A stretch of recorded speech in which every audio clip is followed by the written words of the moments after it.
Ертеде су жоқ елді мекенде үлкен ауыл орналасыпты. Олар су жоқ болғандықтан, олар суды алыстан тасып алып келіп, үлкен бөшкеге толтырып сақтап қолданып отырған. Бір күні екі жігіт сол ауылдың басшыларына барып, жұмыс сұрап су тасушы болып жұмысқа орналасады. Олар бөшкеге су толтырып, сол суды халыққа бір шелегін 5 тиыннан сатып отырған.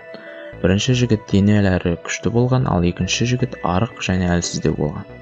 Екеуі күнделікті су тасып, ақша жинай бастайды. Күндер өте келе екеуі де денсаулық жағынан әлсіреп, күш-қуаты азая бастайды.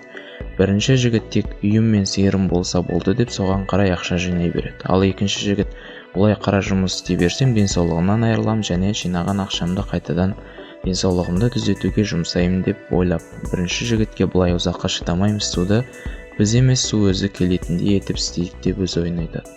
Бірақ бірінші жігіт оның сөзіне аса қатты мән бермейді. Ол тек үй мен сиырым болса болды деп өз миында шектеу қойып қояды.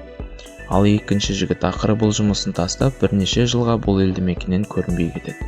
Бірнеше жыл бойы бірінші жігіт өзінің ойындағы үйі мен сиырына қол жеткізеді.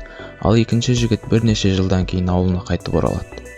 Ол жігіт қалаға барып, су құбырын қалай жүргізуге болатынын үйреніп, алдыңғы су тасығанда жинаған ақшасына су құбырларын сатып алып, алыстағы бұлақтан ауылдағы су жинайтын бөшкеге су құбырын тартады.